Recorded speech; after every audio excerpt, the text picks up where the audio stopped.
તો બીઝેડ ગ્રુપના 6000 કરોડના કૌભાંડમાં તપાસ તેજ બની છે।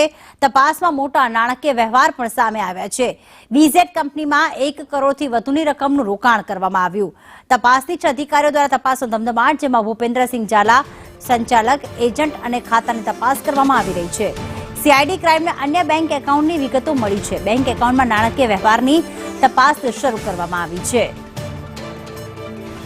હિરેન અમારી સાથે જોડાઈ ગયા છે। હિરેન, હવે નાણાકીય તપાસ કરવામાં આવી રહી છે। બેંક એકાઉન્ટ્સમાં કેટલા પૈસા ટ્રાન્સફર થયા, કેટલા આવ્યા, શું વિગતો સામે આવી રહી છે નાણાકીય વ્યવહારો અંગે?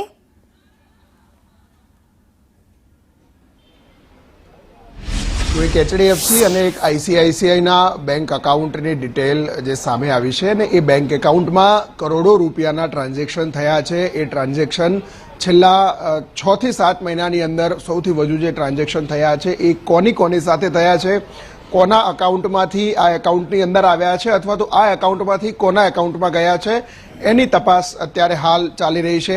આ ઉપરાંત કેટલાક રોકાણકારો એવા છે કે 1 કરોડથી વધારેની રકમ માત્ર એક જ વ્યક્તિએ રોકી છે, એ પ્રકારની પણ કેટલાક ડેટા સામે આવ્યા છે। એક વ્યક્તિએ લગભગ 15 કરોડની આસપાસની રકમ એક સાથે અહીંયા રોકાણ કરી છે, એ પ્રકારની વાત પણ એક સામે આવી રહી છે।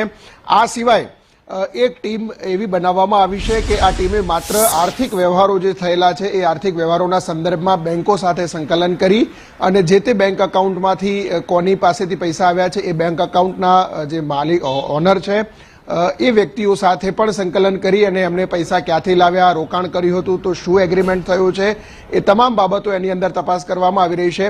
આ ઉપરાંત જે આર્થિક વ્યવહારો છે એ આર્થિક વ્યવહારો અને જે કંપની ચલાવવામાં આવતી હતી એ આરબીઆઈનું કોઈ પણ પ્રકારનું લાયસન્સ નહોતું।